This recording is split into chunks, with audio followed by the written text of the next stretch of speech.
Bienvenue sur Info Live TV, ici Dina Cohen, voici les titres de ce journal.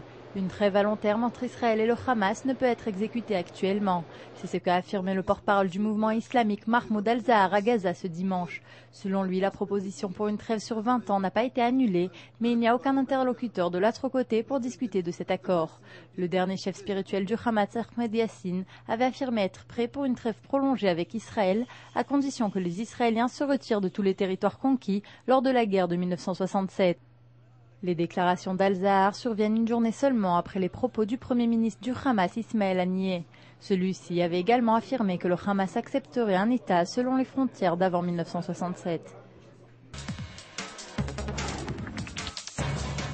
Depuis 2004, l'armée américaine a mené près d'une douzaine d'opérations secrètes contre Al-Qaïda et d'autres groupes terroristes en Syrie, au Pakistan et dans d'autres pays.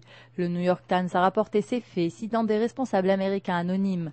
L'aide directive, classée confidentielle, a été signée au début de 2004 par Donald Rumsfeld, à cette époque secrétaire à la Défense, avec l'approbation du président Bush. L'ordre donnait la permission d'attaquer Al-Qaïda et d'autres cibles hostiles n'importe où dans le monde, y compris dans des pays n'étant pas en guerre avec les États-Unis. D'importantes coupures de courant ont été constatées dans la bande de Gaza qui risquent d'être rapidement à court d'électricité. Un porte-parole de l'armée israélienne a de son côté indiqué que tous les points de passage entre Israël et la bande de Gaza avaient été fermés dimanche à la suite de tirs palestiniens de roquettes contre le sud d'Israël. Par ailleurs, ces attaques se poursuivent. Ce dimanche soir, une roquette Qassam a explosé dans un terrain vague du Negev occidental sans faire de blessés ni dégâts.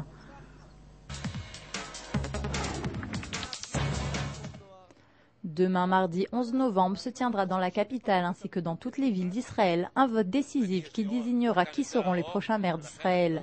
À Jérusalem, le candidat orthodoxe Meir Porush ainsi que son concurrent laïque Nir Barkat se préparent à leur dernière journée de campagne. Malgré la population importante de juifs orthodoxes dans la capitale, les sondages indiquent que toutes les options restent ouvertes pour les deux candidats.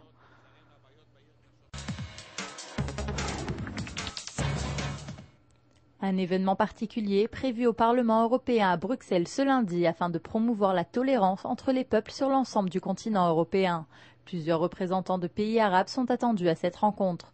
En effet, la Libye, le Qatar, les Émirats arabes unifiés, l'Égypte, le Pakistan, l'Arabie saoudite, la Turquie, la Malaisie et le Maroc prendront part à cette cérémonie qui marque également les 70 ans de la Nuit de Cristal. C'est la fin de ce journal. Merci de l'avoir suivi sur Info Live TV, la première télévision israélienne qui diffuse en 4 langues depuis Jérusalem.